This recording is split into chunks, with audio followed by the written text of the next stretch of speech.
Yahoo News, 21st of November 2022, the Philippine Navy hands off missile debris to the Chinese Coast Guard. When debris, whether Chinese or belonging to the Allies, is found, China utilizes aggressive and illegal tactics to interfere. Recently, China physically attacked and took an American drone from a ship of the American Navy. This was dangerous and illegal behavior. An altercation in the disputed South China Sea resulted in the Chinese Coast Guard forcibly seizing floating debris that the Philippine Navy was bringing to its island, according to a Philippine military officer on Monday. It looked that the waste was from a Chinese rocket launch.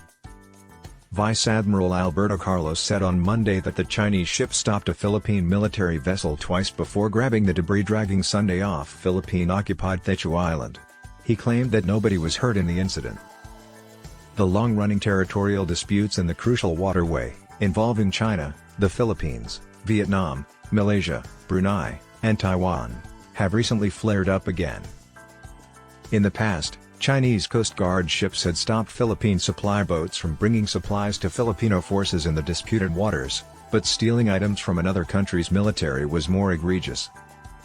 According to Carlos, the Filipino sailors discovered the wreckage using a long-range camera on Thitu Island, located near a sandbar at a distance of roughly 800 yards, 540 meters. They launched a boat, found the floating object, and began towing it toward their island with a rope fastened to the vessel. They detected that a China Coast Guard vessel with bow number 5203 was nearing their area and subsequently blocked their pre-plotted course twice, Carlos said in a statement about the Filipino sailors as they were returning to their island. When the Filipino sailors' rubber boat's towing rope was severed, the Chinese Coast Guard vessel sent out an inflatable boat with personnel to forcefully collect the such floating object. Carlos stated why the Filipino seafarers decided to return to their home island without going into detail. The military's Western Command spokesperson, Major Cheryl Tindog, said the floating metal object resembled several other Chinese rocket debris recently discovered in Philippine waters. The Filipino seamen, she continued, did not resist the seizure. In such circumstances, we exercise the greatest tolerance, Tindog told reporters. Our crew decided to return because it concerned an unexplained object and wasn't a life-or-death situation. At least 3 additional times, metal fragments from Chinese rocket launches have been discovered in Philippine waters, some of which contain pieces of what seems to be a Chinese flag. China has come under fire due to the discovery of Chinese rocket debris. China's crewed space station has recently received food and building supplies via rockets launched from the Wenchang Space Launch Center on the island of Hainan.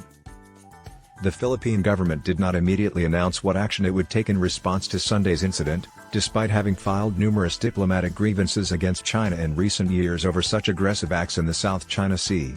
Typically, the Department of Foreign Affairs in Manila would hold off on filing a protest until the results of an official investigation were released. Near Subi, one of 7 disputed reefs in the area offshore that China has turned into missile-protected islands, including 3 with runways, which according to U.S. security officials, now resemble forward military bases, Thitu Island, which the Filipinos refer to as pag-asa, is home to a fishing community and Filipino forces. With the support of the United States and other Western governments, the Philippines and other smaller claimant nations in the disputed area have fiercely objected to and expressed concern about China's growing assertive operations in the busy waterway. To reaffirm the United States' commitment to defending its longtime treaty ally if Filipino forces, ships, or aircraft are attacked in the disputed waters, U.S. Vice President Kamala Harris, currently in Manila, is scheduled to fly to the western province of Palawan on Tuesday. Palawan borders the South China Sea. China is waging a full-scale war against the Allies and is an illegal and aggressive enemy.